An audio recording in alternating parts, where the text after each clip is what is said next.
Good morning. I'm Freya Harmony, and this is Moonlit Mornings, a quiet morning for people who kept going even when life gave them every reason to give up, and nobody would have blamed them if they did. Cheers. Grandpa used to drink coffee. I'm more of a C4 girl. But this is Sunday morning. This is the time right before the dawn where the sun comes up. Me and my grandfather, when I used to live with my grandparents, would get up every morning, make coffee and eggs, and scatter bird seed all across the yard and watch the squirrels and the birds come and play together. Today I want to talk about strength.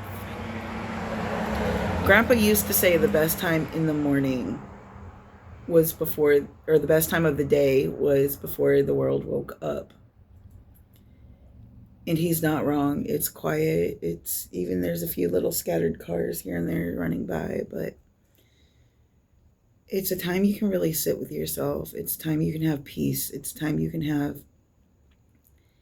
a moment to clock your next steps in life. Today I want to talk about strength. I want to talk about how strength is something you don't invite into your life. Strength is a core value that you don't know that you have, and you never know how strong you're going to have to be until the tower falls, until that moment in life hits where you've lost it all, or you've lost something so big you don't know how you're going to recover from that. You know life will never be the same again. There's a new normal. I hate that term. But resilience comes after the endurance and after you build a new normal. Like, this happened. Yes, it was great or horrible. Yes. But either way, you kept going. Either way, you kept building. Either way, you did not stop. Either way, you did not give up. Life threw everything at you. Life made it almost impossible to keep living, but you kept going. You don't wake up one morning and decide to be strong. It's cultivated, it's formed when life hands you heavy burdens, when you don't quit, when you realize you did it. One day that day hits and you realize not only have you been past that broke you, but you can breathe again. Sometimes grief is like a heavy blanket, and I'm not just talking about somebody, one of your favorite people passing. I'm not just talking about, oh, I can give you so many examples, but I don't want to because a lot of it's personal. It's finding a way to live again, to restart, to rebuild, to not become like those things that broke you. There's a lot of people that are out here breaking people, talking about, oh, they're strong because they came through this, and don't judge them because they did this. You're being judged because you used it to do harmful things to other people. You're being judged because you used what you were going through as an excuse to take from other people. And quite honestly, if that's who you were at one point, just stay away. Because who you are at your most desperate moment is who you're likely to turn into when things become rough again. And something I personally can't have in my life. I've been through too much. Nobody else is coming in that's ever going to disrupt that or hurt me, or they can stay on the other side. So strength is discovered. And when you're going through your trials and tribulations, when you've decided to not give up, your willingness to hang on to your values and your morals and do things the right way says a lot about your character. Strength, when you have to go through the tower, it reveals who your true colors are, your true patterns, your true way of life and living. Trials and tribulations, they don't create strength, but they will reveal it. Your strength is already in you. It's already enamored. The fire is either going to turn you into ash, or it's going to forge you into steel. And that is soul deep. That is a soul level. That is soul.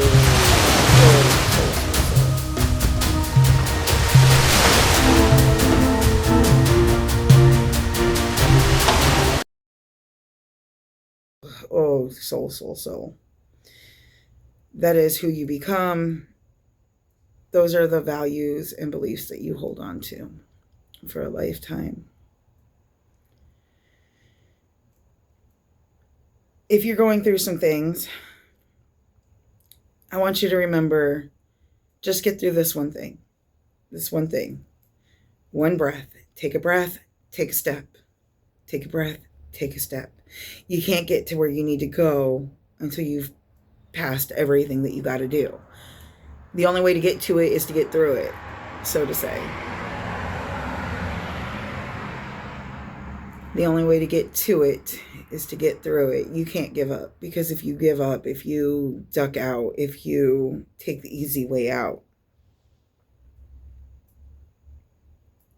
and I know what it's like to have so much on you, you don't feel like you're ever going to rise again.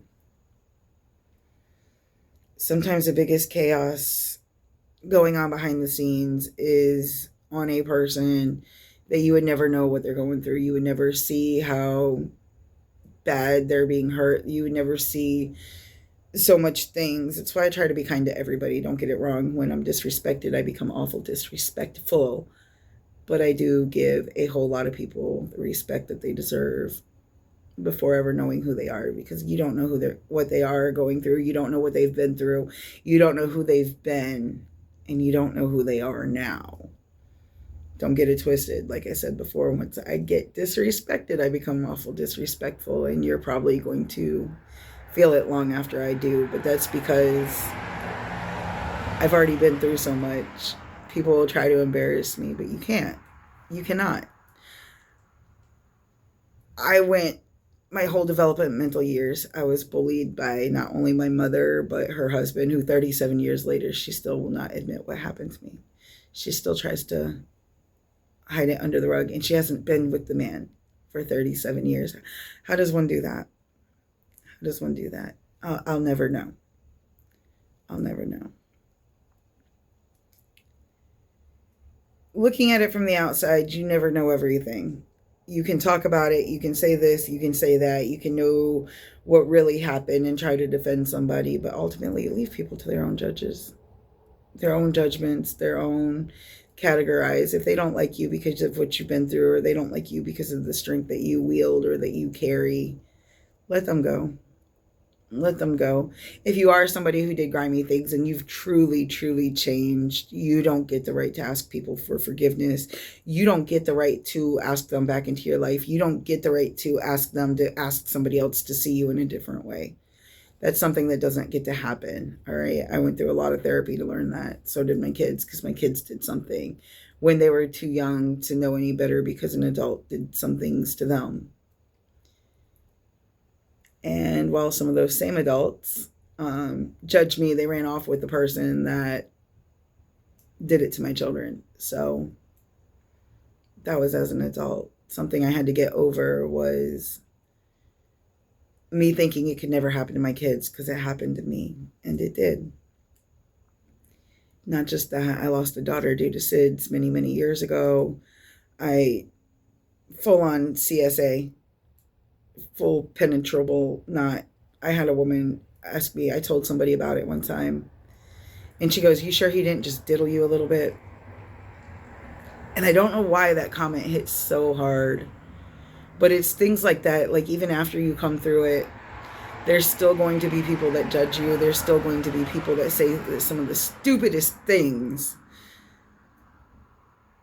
And that's part of the strength that you're going to be wielding. That's part of the steel form that you have stepped into, overcoming that, learning how to joke through that, learning how to turn it into something funny or unhinged, because if you don't laugh about it, you're going to cry about it, right? And believe me, I take a medicine every single day to make sure I keep my head straight, because the emotional dysregulation, the way it can break your mind, the way it can break everything. People love to go, "You're not crazy, you're not broken," and yet you have no idea what I've been through. Am I broken? No, I keep going despite everything. Am I crazy? A little bit. A little bit. Not crazy the way other people think. Crazy as in my brain is broken most days. But like I said, it is my responsibility. I take my meds. I do what I need to do, so I'm not out here destroying other people. which, coming to realize, I was never destroying other people anyway. A lot of times, somebody who's gone through a whole lot of things will actually become a problem to other people. I try not to do that, but I do get emotionally dysregulated and feelings become uncontrollable. And since I have a mouth, those anger feelings really come up randomly. I recently finally crashed out on my mom. I am 43 years old and just recently crashed out on my mom, realizing she never was or will be the person I need in my life. That's neither here nor there, though. We're going to keep going. I am going to do a quick reading for the week ahead for strength to tap in. This is a collective reading. Take what resonates. Let the rest go. What do we have here, Spirit? We have the Three of Quills. That would also be the Three of Swords. This is heartbreak. Swords refer to thoughts and feelings, to emotion. Well, not really emotions, but your thoughts, and thoughts turn into actions, right? Emotions is more like the Cup, or in this deck, it would be the Wells. And it says, but void within my heart refused, even this to be filled. I longed for the love which had before filled to its overflowing. Okay. Edgar Allan Poe. This is an Edgar Allan Poe deck. I got 2 decks together and then seen another person with this one and thought they would think I was copying if I actually used it. But here I am using it regardless. So, but the void within my heart refused, even thus to be filled. I longed for a love which had been filled to its overflowing. This is somebody dealing with a broken heart that they had pushed everybody away with, a broken heart that is heavy, and even though it longs to be loved, it longs to be filled, it's not going to get there because this person pushes too many people away. What else do we have here, Spirit? While pushing away people can be protective, it can also be very, very harmful, is what it is. We have the Five of Paws in the reverse. We also have the Ace of Wells in the reverse. So this is warning against not loving yourself through whatever you went through. Yeah, even if it's your fault. You don't want to leave yourself out in the cold. You don't want to put yourself out for whatever happened to you. And these say, beauty of whatever kind in its supreme, beauty of whatever kind in its supreme development inevitably excites the sensitive soul to tears. I love Edgar Allan Poe. I used to carry around a whole book with every bit of his work in it for years. Just as they lay down to the friendless and the houseless beggar who roams the streets throughout the long, desolate winter night, just so tardily, just so wearily, just so cheerily, come back to the light of the soul to me. So yes, you don't want to lead with your broken heart, is what this is saying. This is the Three of Quills, the Ace of Wells, and the Five of Paws. Ace of Wells and Five of Paws in the reverse. You don't want to lead with a heavy heart. You don't want to be empty. You don't want to be without love. But at the same time, you can't really let somebody come in and love you because of the thing. You feel more comfortable at this point without them. I feel like whoever you are, you're somebody who has been taken advantage of on repeat. It's like you let somebody in and they decide to hurt. What is that? Show me, don't tell me. Show me who you are, King of Quills. Somebody fair, somebody just, somebody honest, somebody who's logical, somebody who knows that the feelings are there, yes, but they're leading with logic. They're not leading with their heart, with their minds. They're realizing what needs to happen to make things better, and that's what you're tapping into, and that's good. That's beautiful. We also have the Page of Candles, and it says on it, If I can only get a good look at them, I can soon tell who they are. Page of Candles. Learning why the actions of others affect you so deeply. They should not. We're going to get over that. Temperance in the reverse. I intend to put up with nothing that I can put down. I intend to put up with nothing that I can put down. Temperance. Temperance in the reverse, it's more like being impatient, hasty, moving quickly without really knowing everything you need to know. But with temperance, and on this card really, it's talking about patience coming to its end. I intend to put up with nothing I can put down. It's not necessary. It's got to go. I don't need anything zapping my strength that's already been tapped to its max. And then we have the Eight of Paws. And the Raven is on this card. Once upon a midnight dreary, while I pondered weak and weary over many quaint and curious volumes of forgotten lore, while I nodded, nearly napping, suddenly there came a tapping, as of someone gently rapping on my chamber door. 'Tis some visitor, I muttered, tapping on my chamber door. Only this one, or only this and nothing more. The true genius shudders at incompleteness, imperfection, and usually prefers silence to saying something that is not everything that shall be said. We're going to leave it right there with the Temperance and the Eight of Paws. Eight of Paws would be Eight of Pentacles, excuse me. In Temperance, with this whole reading, with every one of these cards, what it's telling me. Yes, you're strong. Yes, you want love. But at the same time, you're not about to fight through any more that you don't have to. At the same time, your peace has become your most valuable treasure, and you're not willing to let it go for anybody. And if other people come in and give you more burdens to carry, you're just going to set that down and walk away. Not only from those people,